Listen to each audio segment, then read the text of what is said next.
tonight we're going to do 3 features. One is Kurt's going to start out talking about Thunderbird and Thundermail. Phil's going to discuss the health app, and I'll be talking about how to make albums in your Apple iCloud account. And that will really primarily be for um, Window PC users, because people with a Mac, you already have a big screen where you can make um, those albums. So at this point in time, I'm going to go ahead and stop sharing my screen, and I'm going to turn it over to Kurt. Okay, can you hear me? Yes. Yes. Okay. Yes. Most people today, when they get email on a computer, on an iPad, on an iPhone, use webmail. Basically, that means you open up Safari, Chrome, Firefox, or another browser, and you go to Gmail or Yahoo or AOL or another email program. Well, I haven't done that in years on a regular basis because I prefer to use a little app to get email. There are dozens of apps. All Apple products come with Apple Mail. Well, I don't really care for it, and I don't use it. And I haven't used it in years.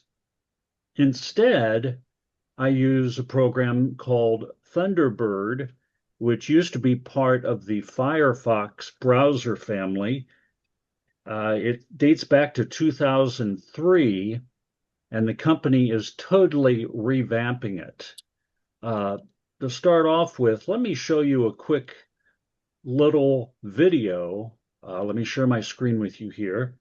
It's very short, but I wanted to show it to you if I can get it to work.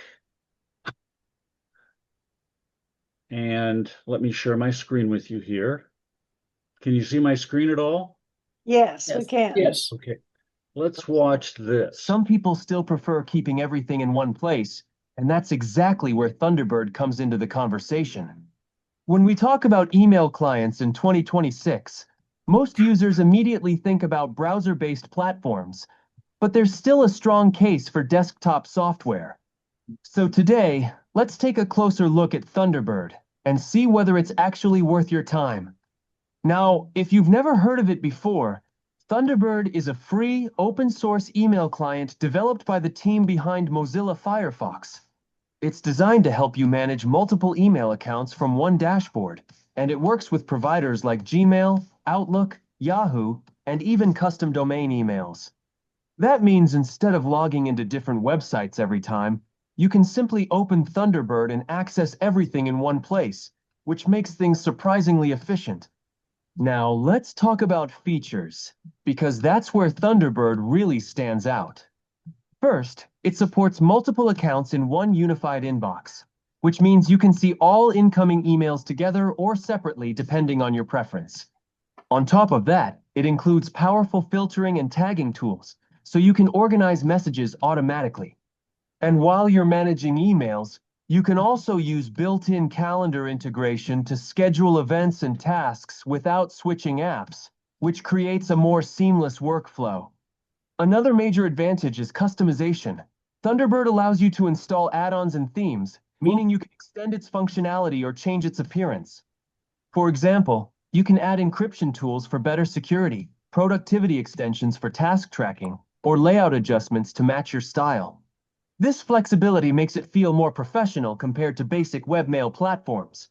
Security and privacy are another strong point, especially since Thunderbird focuses heavily on user control. It supports encryption standards and does not rely on ad-driven tracking, which can be reassuring if privacy matters to you.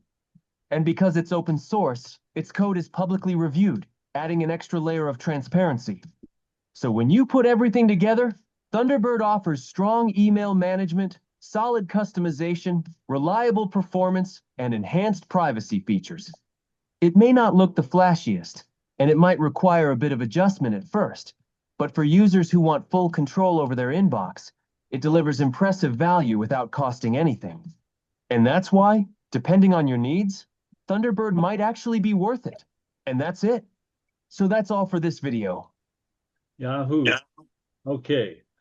I don't get paid by Thunderbird, and I have nothing to do with the company itself in terms of production or anything. But I really like the fact that it's called open source. That means anybody can improve it, submit it. It's vetted by a group up in Canada, and then they approve it. It's available in 65 languages. It is the single most used email program across the world for people who speak a multitude of languages. It's available for the Mac, for Windows, for Linux type called FreeBSD, and for Android. And they're working on an iOS version. And I'll definitely be using the iOS version when it's available next year. They're changing, they're updating it, they're in the middle of renovating it. They have announced a suite of paid cloud-based services using the name Thunderbird Pro. The program will remain free. Thunderbird, the email program, will remain free, but they're going to be offering something called Thunderbird Pro, which offers a number of other things, including the ability to sync calendars, um, save things up in the cloud, files, and all kinds of things. Uh, Let me show you here what it looks like. I'm going to open it. Can you still see my screen? Yes, we can. Here's what it looks like. It looks like a typical, these are my email accounts. Do you think I have enough of them here? You just set it up. If you have trouble setting it up, you could probably visit iHelp or Dr. Fix-It on the first Saturday of the month at CKCS at 10 o'clock. And I'm sure the folks there, including me, could help you set it up. You have to configure it, but it's very easy to do. Uh, and you can display your messages in a number of different ways. It blocks everything unless you allow it to be seen.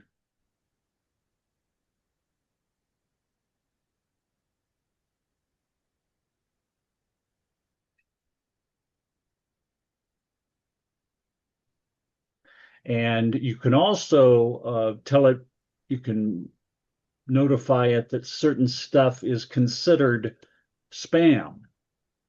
And it'll put it in a spam folder, and then it remembers it, it learns it, so you won't get this junk anymore from these spammers. Sometimes it takes a couple of emails to train it, but it works pretty well. I've used it for years. I really like it. I just like the look versus using a web-based email program. Here's your calendar over here. You can show month. You can you know, show day, whatever, years, and expand it so it fills up. You can sync with other people already using the calendar if they use Thunderbird. So it's a neat program. I really like it. And I've used it, like I say, for years. There are many other programs you can use. One is called Canary. That's available on the Mac. It's available on the iPhone and the iPad. It's also very well thought of. There's another one called Edison, just like Thomas, and it's very similar to Canary. So it's typical email. And I would guess that most of us, if there were one thing that we would miss the most from the internet, if we didn't have it, it'd probably be email. And I just like having a small program, that I can open, just click on it and it opens and it shows me my email and tells me when it's not read, it's got the little dots and everything. So kind of neat. But I just wanted to tell people about Thunderbird. They've also begun offering something called Thunder Mail, which is web-based mail that they're going to charge for eventually, and also an email program. In other words, an email account with it, and some other things. So if you don't like webmail, look at some of the alternatives that are out there, and you might find something you like a lot better. That's it, short and sweet. Any questions for Kurt? Yeah, Kurt's, I'm go sorry. ahead. I'm wondering, will it import from existing Outlook emails and Spectrum emails and things like that? Yes. Difficulty? No, it depends. I think your mileage may vary. I haven't had any trouble. Years ago, I had I think an Insight account. If you remember Insight, the cable company, that's really dating me. And Yeah. I think I imported emails from Insight. You just export it in a certain way, and it tells you how to do it, and then you import it into Thunderbird, and you're good to go. Okay. I always considered using webmail kind of like, I don't know, to me, it's kind of like uh, listening to the radio while I'm watching a baseball game on TV, because they're two different. The web is one part of the internet, and the email part is a totally different area. They're not related. But Gmail kind of has been the driver of this. That a lot of people are now using Gmail webmail. The neat thing about Thunderbird is there are no ads either. I don't know if anybody here gets ads in their webmail, but I don't ever. I also use ad blockers because I think in my lifetime I've seen enough ads. Um, Uh, when I saw this, I was thinking because I have all of my email addresses under Outlook. I have three Time Warner addresses, and I have my Gmail address all under the Outlook uh, program. And just recently, was the last year or so, Spectrum, Microsoft, and Apple just are having problem talking to each other, and that's where I'm thinking about going maybe. yeah, you can use like Ben mentioned something in the chat room here. Gmail has free apps for Windows and for Apple. In fact, I have the Gmail app on my iPhone. I don't use it uh, for the most part. I don't use it for mail, and I also have it on the iPad, but I don't use it. But I have several free Gmail accounts, and I've just set up Thunderbird because I prefer that program for them, and I just don't have any problems with it. You can choose your own sound if you want. When there's incoming email, you can download a file from the internet, and I've done that and pick it, and it will whatever you want. You can pick something from Star Trek, you can pick a little zing or something, whatever you want to notify you you've got email. But I hear just about every week I hear from at least one person telling me they hate webmail. And I'll say why. And they say they don't like the interface. And they're specifically talking about Gmail. Some people like it. Some people don't really care. They just want to get through their email for the day. But there are some issues with ads and issues that people just don't like it. And I personally don't like webmail. If I'm using somebody else's computer or iPad or something, I have to use webmail because I don't have a little program that's configured for my accounts. But when I'm on my own machine, I never open, for the most part, webmail. But that's just me. Okay, Does thank that you. help at all? Yeah, thank you. There are guides online if you can do a web search or even use AI and say, how do I import emails from Outlook mail to Thunderbird, Canary, Edison, Apple Mail, or Hmm. some other program. One thing about Apple Mail is there are a lot of programs with a lot more functionality that Apple Mail doesn't offer. It's been that way for years, and they don't improve it much. They add Well, little, you know, I've used Chat GPT so much I've named him Chat Dude because he and yeah, I use that a lot because it really works well for what I do. I use one called Lumo, which is from Proton, a company in Switzerland, which offers a VPN, email, uh, storage space in the cloud, and it is my favorite. It's called Lumo. I think it's Lumo. It has a little icon of a little cat, a purple cat. You just go to the website and you type in Lumo, and it says like Lumo slash Proton something. But it, for me, has been the most effective and on target. Firefox has an AI program that you can use if you want, built into Firefox, and half the time it says too many people are seeking answers right now.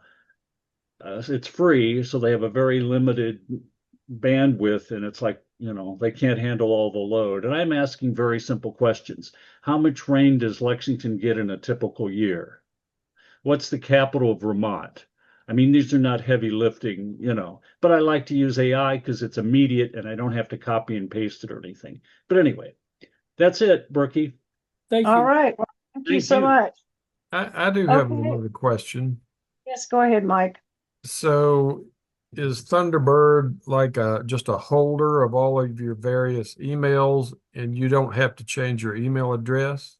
Exactly. It's just an app that Okay. you have to set up for your specific account, username and password, and you can use it. It's called an email client, is what Ben Mm. says. That's the phrase they use. It's just an app like any other app, like Safari's an app. But all it does is email, calendar, it does chat, and some other things that are built into it, and it's free. And you just have to tell it, this is my email address, this is my password. And it starts loading it into your account.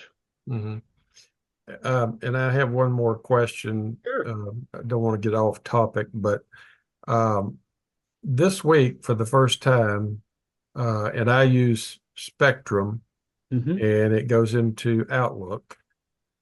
And for some reason, a week ago, uh, all of my incoming emails from Spectrum quit working. And I contacted them, and it came into my iPhone without any problem. I got the email there, but not into Outlook. And I contacted Spectrum, and I went round and round and round with them. And then a couple of days later, it still wasn't working. I got on and went round and round with them again. And finally, this lady that I spoke with, she said, "Well, you can't use VPN uh, with our email." And I said, "Well, what's Sure the you can. point?" Sure you can. And so You she should be said, able to use "Turn." the VPN with any email service, maybe I not know. in China. Well, she said, "Turn it off and then try it." I turned it off and then I started getting all these emails that I hadn't gotten for a week. And then I turned it back on and then it quit again. That Well, makes no maybe, sense to me. yeah, I don't have Spectrum. Um, there's an issue. A VPN is a small app that puts all of your internet connection into a tunnel. Right. Um, it's like a garden hose, and all of your internet. And we're going to talk about that in October. I'm going to do a tech night, right, Brookie? And Yes, you are. I've been promised free Halloween candy to do it in October. Your internet message, all of your internet service, and I use one every day, goes through this tunnel so that prying eyes cannot see anything on your computer. They can't see what you're doing. Several years ago, Congress passed a law that internet service providers, the people you pay for internet service, can legally see what you're doing and serve up ads and do whatever. I mean, they were, bar the door Katie. And so that's when I read that, I said, that's disgusting. So that's when I started using a VPN. And a VPN is very good to use when you're traveling, right, Brookie? Yes, you're She right. had she had something happened in, was it Boston or Vermont? Or me, Vermont. Vermont, yeah, concerning a VPN that she wasn't using at the time. So Yeah, but I've never heard, Mike, of Right. somebody blocking email because you're using a VPN. Ben writes you might need to create an exception in your VPN for your email. If you're using, you can go ahead if you, and they will tell you on the web, you can do a search for your specific VPN and try to figure out how to unblock email from that provider, from twc.com, which is what Spectrum still uses for email. I've taken, I've used VPN for years, and this is the first time I've started having problems with it. And they said you can't use it with Spectrum webmail. I have never heard of that before. So, Sheesh, that's wild. Huh. Well, if you want to send me an email, Mike, if you want, Lextown, LEXTOWN 75, Lextown75 at gmail.com. I will open it in Thunderbird and I will read your email and see if I can help you and get to the bottom okay. of this. That sounds Okay. like that actually sounds like a good news story. That if it's true that because there are hundreds of thousands of people that use Spectrum, if they block, Mhm. if you use a VPN, if your email's blocked, I think that's a story because a lot of people don't know that. I have Right. never heard that before. Of course, I don't have Spectrum, so anyway. But send me an email. We'll see if we can get to the bottom of it. Okay. I'd be glad to All help. right. Spectrum, Any other Spec- questions for Kurt? Spectrum told me a couple of weeks ago when I was in the office, down there on Nicholsville Road, that they were going to stop carrying, mine's like through Time Warner Cable, TWC, my email, and that they were going to stop being in that business. I didn't really know what that meant, but I thought it was interesting. Well, Yeah, that's what Sherry. mine is. It's Yeah, Sherry, TWC. that's that. I wouldn't be a bit surprised if that happens. Metronet, which is what I have, the fiber optic cable company, all I have is internet from them. Uh, Mhm. Earlier this year, they terminated their email service. Mhm. So those companies are all getting out of that because there's absolutely no money in it. They don't want to do that anymore. There's no money in, and TWC is really an old service, as you know, Time Warner. We haven't had that for how many years with cable or anything. So if you do have a Gmail account or Yahoo or AOL or something else, I would start using that as your primary email provider if you could, if you use Spectrum. I know you have all these emails. Janet Cartmel can tell you about all the emails that you acquire through TWC that you want to save, but I would get on the stick and probably create a Gmail or Yahoo or AOL account and start using that as your primary email provider from now on, because I think it sounds, I wouldn't be a bit surprised if Spectrum gets out of that business. There's no money. It's a pain for them. They have to take tech support calls and they don't want to about email, you know. I do have a Gmail account, and I've only used that in limited use, but I may have to start using that more. I would, and I'd monitor, even if you turn your VPN off, I would monitor whether I wouldn't be, I'm surprised Spectrum still offers it, still offers Well, I TWC remember about 10 years ago, I think they sent out a note and said that they were going to quit using the TWC domain. email accounts, and but they never did stop it. I think they got an out. I think they weren't surprised for the number of angry people. Yeah, I got the same email. They was changing everything to spectrum.net instead of Right. twc.com. It's what I still have it copied down on the email that they sent me. Was that, Gary, was that years ago? No, this was maybe last year Okay, before last possibly. And yeah. I have it set up. It's supposed to nothing to change. It's still recognized as TWC, but it would be now G. Williams at spectrum.net or That's one of those. That's wild. I know some people around here have Yeah. roadrunner.com. And if you go up to northern Kentucky, that's very common. That's Spectrum also. So it's very location dependent. Berkey, I've gone way over. Are you going to take away Okay. my Halloween candy? No, I will still give you Halloween candy, but we're going to move on and I'm going to turn it over to Phil. Phil, you're up. Thank you, everybody. Okay, thank you, Kurt. Yeah. Yeah. I'm going to be talking about Apple's health app that's available for the iPhone and for the iPad. And I'm not sure why, but it's not available for the Mac, which is very unusual for those guys. So 1 second while I share. Right now, you should be able to see a page on the Apple website. Is it coming through okay? It is. Okay, very good.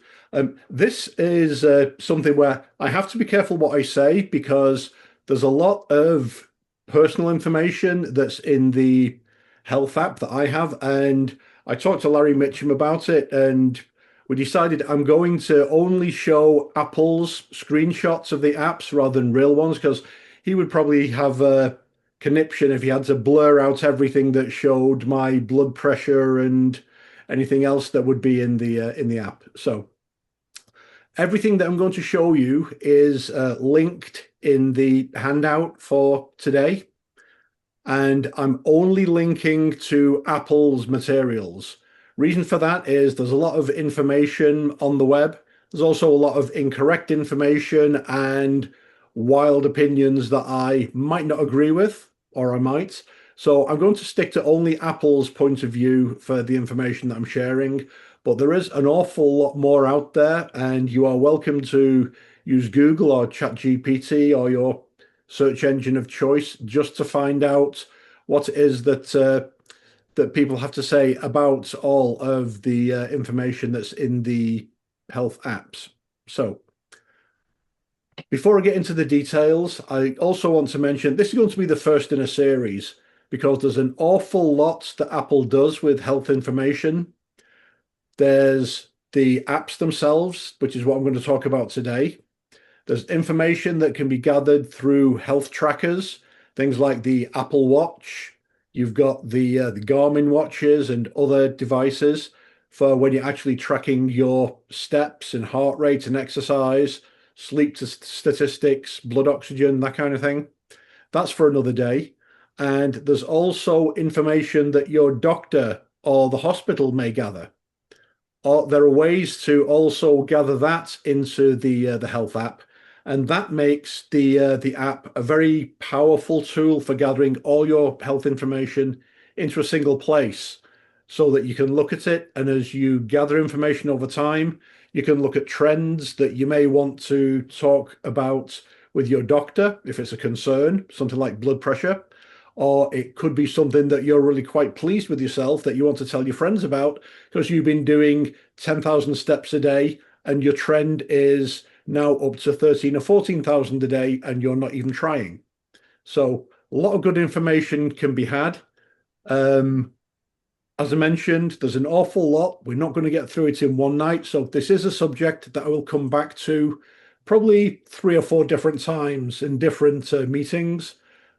I will take breaks, so it's not only going to be health information, but yeah, there's a lot of information that's to be had.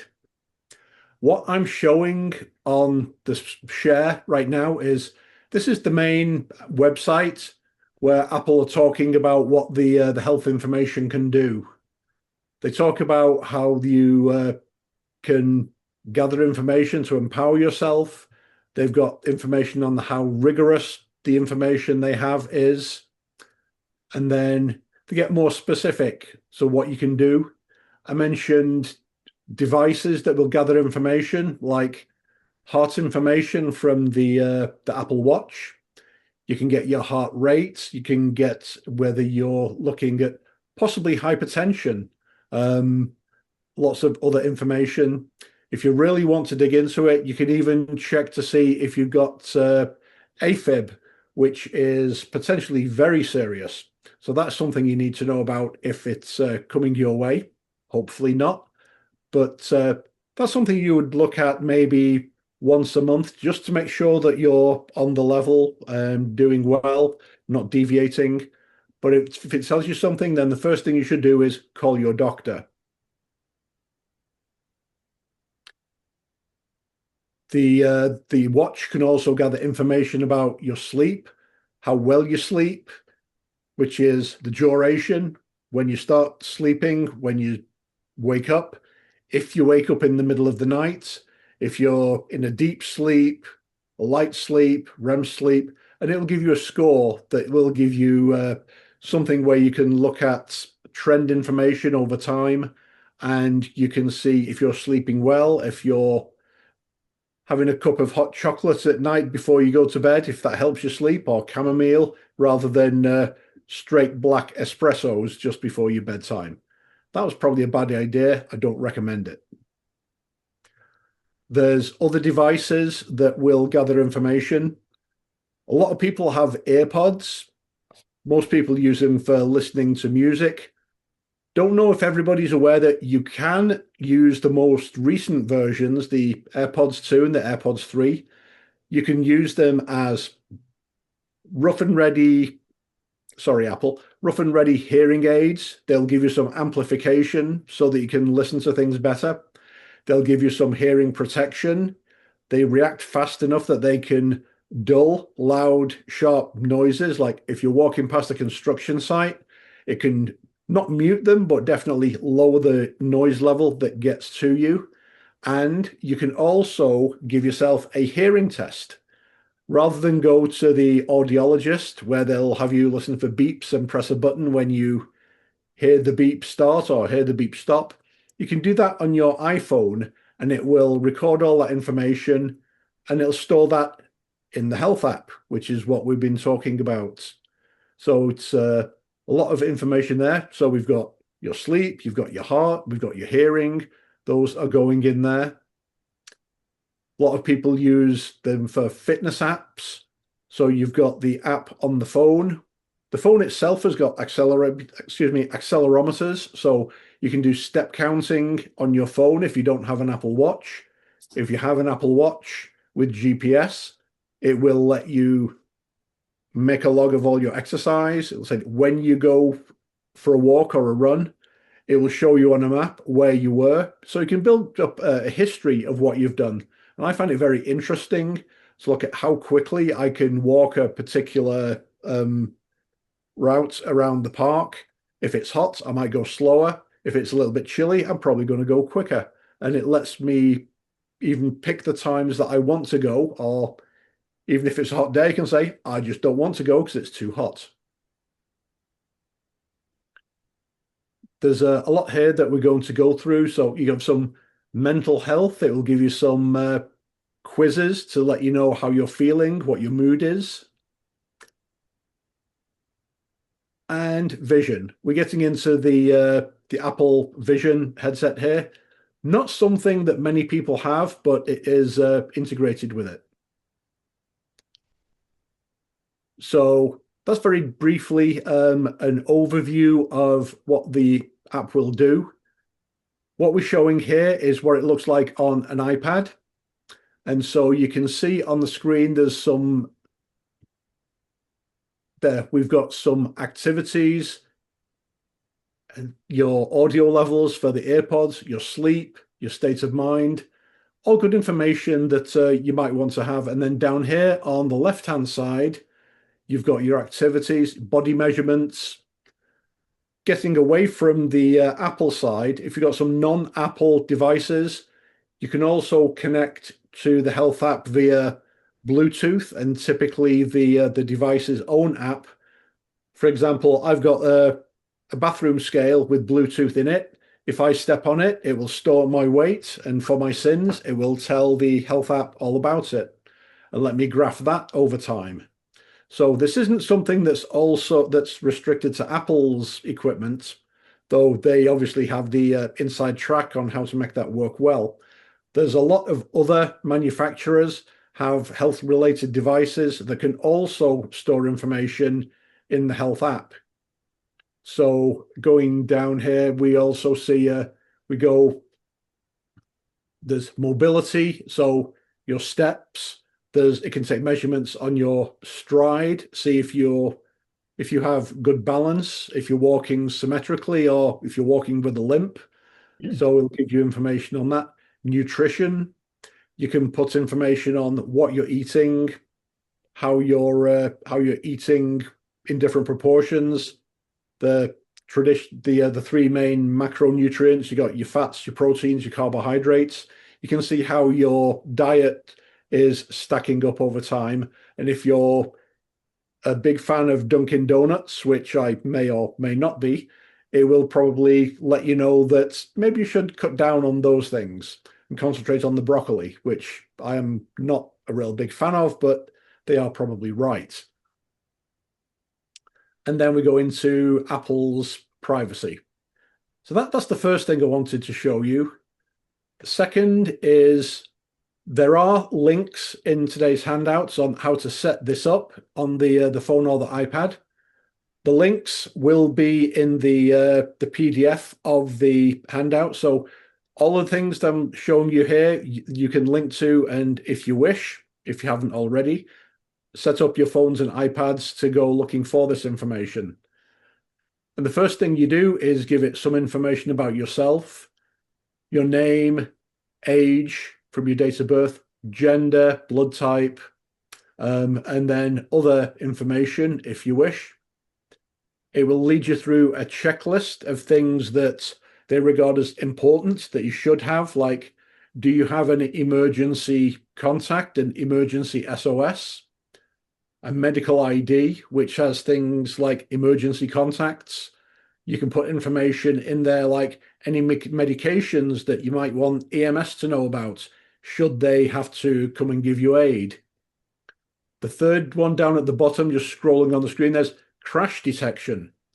If you're in a car wreck and you've set up your Apple Watch to detect it, it will detect the fact that you've been in an event with such sudden acceleration. It says that felt like a crash, and it will ask you, are you okay? And if you don't dismiss that notification in, I think, 30 seconds, it will call 911 on your behalf. So they're going to give you 30 seconds to say, no, I'm okay. Or if you're non-responsive because you've been in an actual accident, it will call 911 for you and tell them your location, because Apple devices are location aware. So a lot of good information there. Next up there, here's an example of how it can track information over time. You can look at the data that it will gather daily, weekly, monthly, and look at trends there. This one here is showing a downward trend on someone's heart rate because they've been exercising. That's very admirable, and I would like to see something similar like that. Conversely, if I'm doing things that are bad for me, which brings us back to Dunkin' Donuts, my heart rate and blood pressure may be going up, which I would want to know about as well. So this is good information that it will summarize for you and let you see how you're doing over time.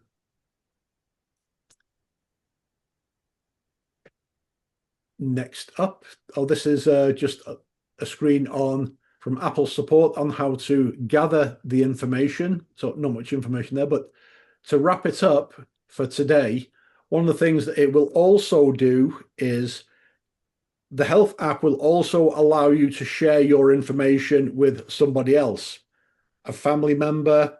For example, I share mine with my wife and vice versa, but it doesn't give you all the detailed information that you see on your own devices. It will only share summary information. Like if you're looking at a step count, it will show your step count over the last day or 7 days or a month. It doesn't show you the details of which part of the day you're actually taking those steps in. And we'll see on the screen here, you can share it with multiple people. There's examples here. You got dad, mom, Pablo and Tatiana. I'm guessing they are either friends or family members, but you can sharing it. Oh, those people are sharing with you. And then down at the bottom, it's you are sharing with other people. So it's not quite a social media app, but you can share information with people. For example, if you're looking at a step count, you might want to be a little bit competitive and share that with a friend. You don't really want to have a lot of the other details that you might want your spouse to know about if you're just trying to motivate your buddies to go for a walk. Then over on the right, it will give you highlights, and here it's showing that there's trend information based on the this is for cholesterol, and sorry, cholesterol at the top of the page. Someone's in the enviable position of their cholesterol's gone down from 100 to 92 over whatever that time is. I can't make it out. And then below, it's showing a step count over the last week or so, and it's showing that you maintain what the number is that you're maintaining as a trend. So that's all I have for today, and it's only the beginning. So before we move off, does anybody have any questions on the health apps? Phil, I would could I like- mention real quickly? I just want to mention that in the August newsletter, the CKCS newsletter, there is a lot of information comparing different smart watches and smart rings, in case you're interested. Okay, great. I would like to mention an experience that I had with the Apple Watch a couple of years ago.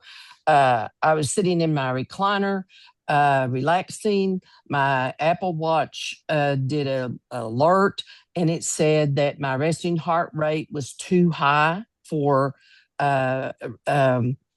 and that I needed to seek medical attention immediately, which I did. I went to the walk-in clinic. They sent me by ambulance to Gill Heart Center emergency area, and I went through a process. They ended up having to.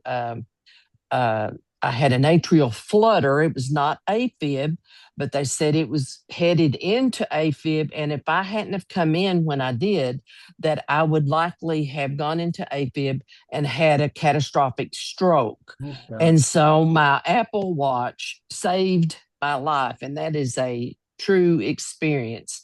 And after that, next time I went back for a checkup a couple of minutes later, everybody at Gill Heart Center had an Apple Watch and had bought them for their grandparents and their parents. True experience. Well, great. Thank you for sharing that, and happy to have you here with us to tell us about it. Yes. Oh, Any other questions for Phil? All right. Well, thank you, Phil. Okay, stopping sharing. So over to you, Brooke. Okay. thank you, Phil. All right. So our last feature will be on creating albums in iCloud. And this really presentation is for those of you who have an Apple phone or an iPad, an iPhone or an iPad, but you use a Windows PC. The people who have Macs, they don't have any problem. They don't really have problems having a big screen to make those albums or to actually see the pictures that they want to move in. But people who have a Windows PC, there's a different procedure that you have to use. So my presentation is I'm going to show you how to go about doing that. So I'm going to share my computer with you.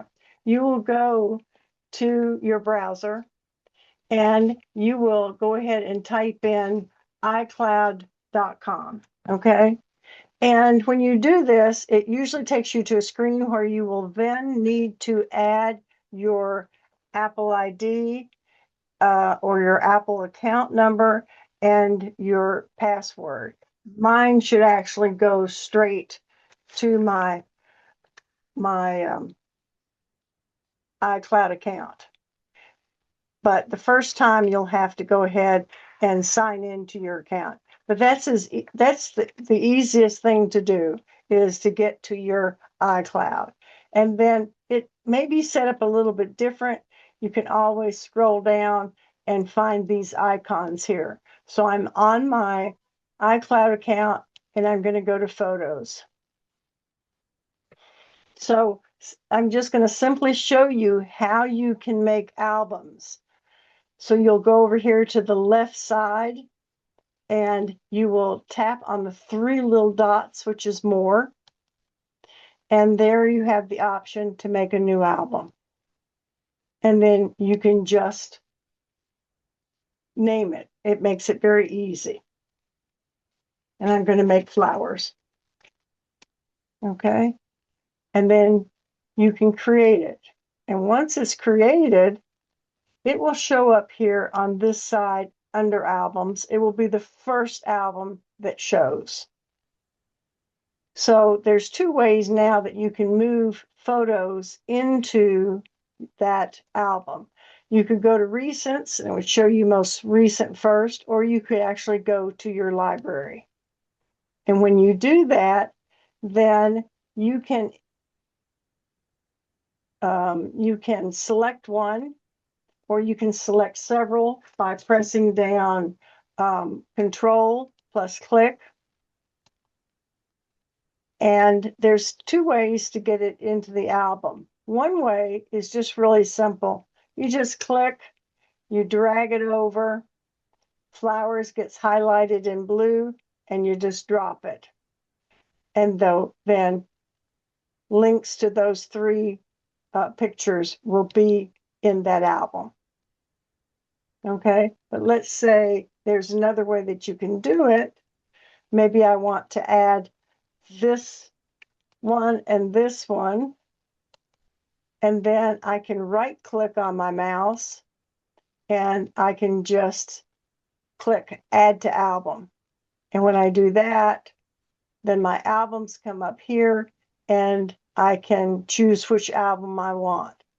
And I'll choose flowers, and then I have to go down here and click add. And then they are all in my flowers album. So that is basically it. It's very, very simple. It's an easy way to make albums. The advantage to having albums is that you can segregate like your vacations or your pets or your grandchildren, and you can also use them for projects like a slideshow or a photo book. You may want to put all of certain pictures into a particular album. So that's it. Do we have any questions?